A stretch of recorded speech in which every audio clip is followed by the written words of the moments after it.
Amigos, que Dios les bendiga. Bienvenidos a una nueva edición del Evangelio Diario. Estamos a miércoles 14 de febrero, en esta semana de Cuaresma, inicio del tiempo de Cuaresma. Así es, hoy en la sociedad civil recordamos el Día del Cariño y la Amistad, y pues en el plano de nuestra Santa Madre Iglesia empezamos el tiempo de Cuaresma con el miércoles de ceniza.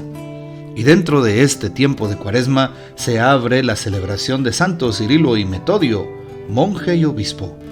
Los dos hermanos Miguel y Constantino, que como monjes tomaron el nombre de Metodio y Cirilo respectivamente, realizaron su obra misionera en el siglo IX en Europa Central, y con toda razón se los llama los apóstoles de los eslavos. Tienen el mérito de haberse adaptado a los pueblos que iban a evangelizar y usaron métodos misioneros, que aunque tenían toda la aprobación del Papa, suscitaron oposición entre griegos y latinos, pero Metodio salió adelante en su tarea. Tienen también el mérito de haber creado un nuevo alfabeto que se llama cirílico, precisamente por San Cirilo, ofreciendo al mundo eslavo, con la traducción de la Biblia, del misal y del ritual litúrgico, unidad lingüística y cultural.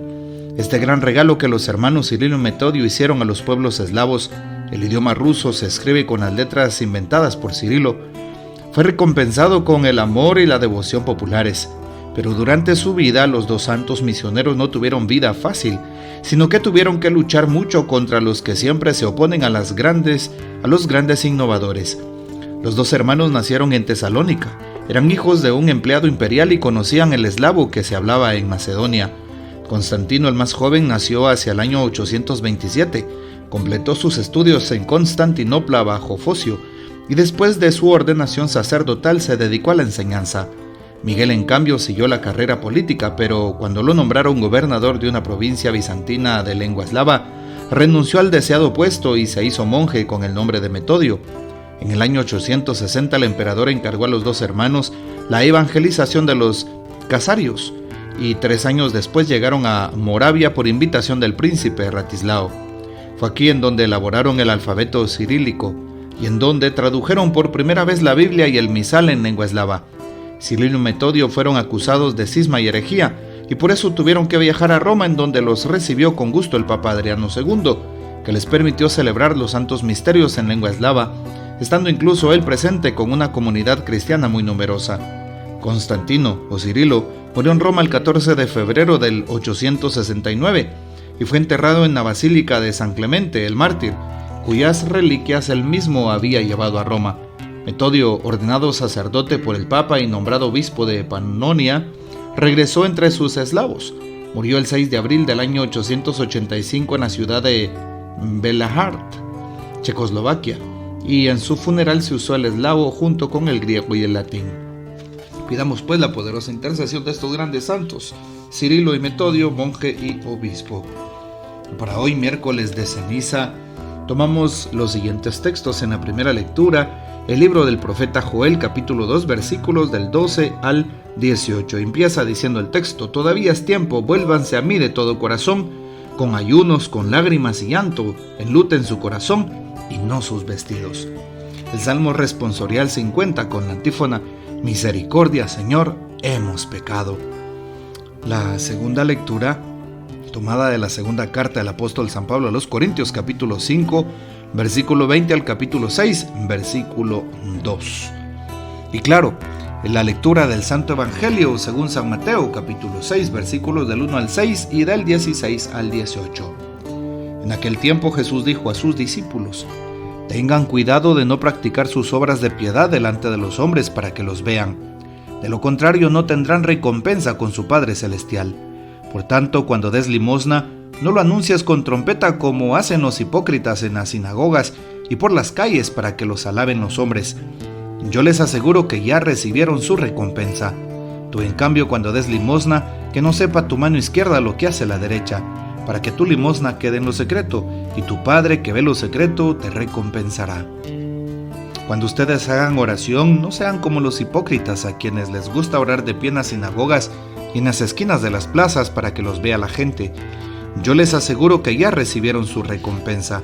Tú, en cambio, cuando vayas a orar, entra en tu cuarto, cierra la puerta y ora ante tu Padre que está allí en lo secreto, y tu Padre que ve lo secreto te recompensará. Cuando ustedes ayunen, no pongan cara triste como esos hipócritas que descuidan la apariencia de su rostro para que la gente note que están ayunando. Yo les aseguro que ya recibieron su recompensa. Tú, en cambio, cuando ayunes, perfúmate la cabeza y lávate la cara, para que no sepa la gente que estás ayunando, sino tu Padre que está en lo secreto, y tu Padre que ve lo secreto te recompensará. Palabra del Señor, gloria a ti, Señor Jesús. ¿Qué podemos afirmar en miércoles de ceniza? Hoy es necesario ir a la Santa Eucaristía. Hoy empezamos a hacer ayuno y abstinencia. ¿Obligatorio para un cristiano, un católico? Claro que sí, es obligatorio. No es un pecado, pero es una obligación moral y cristiana, ¿sí? Sobre todo una obligación cristiana y espiritual, ¿verdad?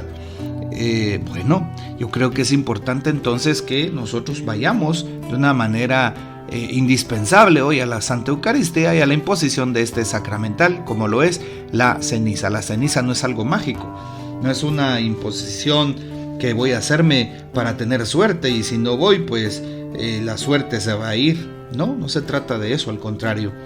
Ya en las Sagradas Escrituras encontramos el tema de la ceniza y también de colocarla en la frente como en forma de cruz.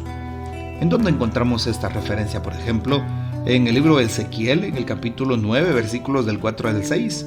El Señor dijo: pasa por la ciudad de Jerusalén y marca una cruz en la frente de los hombres que gimen y lloran por sus pecados. Castiguen a los demás, pero al que lleve una cruz en la frente, no lo toquen. Bueno, el Señor ya en el Antiguo Testamento nos está dando los datos de cómo llevar una cruz penitencial, una cruz que marcará a aquella persona que pues será reconocida por la presencia de Dios y que no será castigado. Luego pues sabemos que en el Génesis también, por ejemplo 3:19, se habla de la ceniza, sobre todo el tema de la tierra. La ceniza viene de la tierra. Pues polvo eres, recuerda que polvo eres y al polvo volverás, se nos dice en Génesis. En Judith capítulo 9:1 nos dice: cayó Judith rostro en tierra, echó ceniza sobre su cabeza. La ceniza tenía un sentido penitencial, un sentido de despojarse de nuestras limitaciones, un sentido de reconocerse una persona pequeña delante de Dios. Es lo que significaba. También el libro de Jonás, a mí me llama la atención Jonás, porque la ceniza va unida al arrepentimiento en el capítulo 3:6. Se levantó de su silla, en este caso el rey de Nínive, se despojó de sus vestidos y se cubrió de sayal y se sentó sobre ceniza, dice. Bueno, se puso un traje de penitencia, se sentó sobre ceniza y se colocó ceniza en la cabeza. Es decir, el tema de la ceniza desde el punto de vista penitencial. Y por supuesto Jesús, que muere en la cruz, la importancia que tiene la cruz para la salvación del género humano. San Mateo 16:24: si alguien quiere venir en pos de mí, niéguese a sí mismo, cargue su cruz y sígame, dice el texto.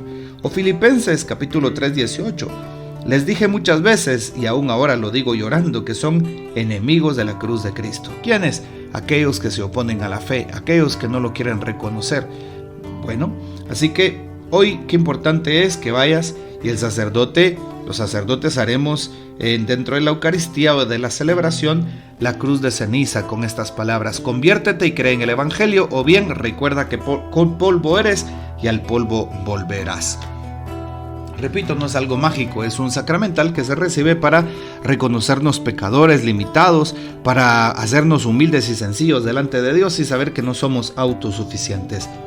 El texto de hoy nos invita en primer lugar a que nosotros podamos encontrarnos con Dios, sobre todo practicar las obras de piedad, de misericordia, así es, y pues que practiquemos la limosna, la misericordia en silencio, que no sepa tu mano izquierda lo que hace la derecha. Ayudemos al prójimo, que hagamos obras de caridad, las obras de misericordia, sobre todo en este tiempo de Cuaresma, para que tenga un sentido espiritual, Señor, y nos entreguemos a ti. Segundo punto, la oración sincera, la oración humilde, la oración sencilla, la oración auténtica, la oración transparente delante de Dios y ahí en lo secreto del corazón, una oración que llene, que recompense, que bendiga y que sabemos que Dios siempre nos estará escuchando. Una oración constante, sobre todo en este tiempo de Cuaresma. Aprendamos a hacer más oración, porque muchas veces el mal nos vence porque tenemos pereza espiritual. No, hagamos oración. Una invitación a que oremos. Busquemos nuestro método, nuestra forma, nuestro horario más certero para poder orar. También, finalmente, el ayuno y la abstinencia. Los 2 días que señala el Catecismo y nuestra Santa Madre Iglesia para hacer ayuno es el miércoles de ceniza y el Viernes Santo. Claro, los viernes también dentro de la Cuaresma se puede hacer, y sobre todo esos días son días de penitencia, es decir, días de poder tener recogimiento, días de poder estar también con el Señor. Así que la abstinencia y la penitencia van de la mano. Abstenernos de comer algo, abstenernos también de un programa de televisión, abstenernos del internet, de las redes sociales, abstenernos de unas malas expresiones, abstenernos de ser mentirosos, abstenernos del pecado. Bueno, pues una invitación a ofrecernos delante de Jesús.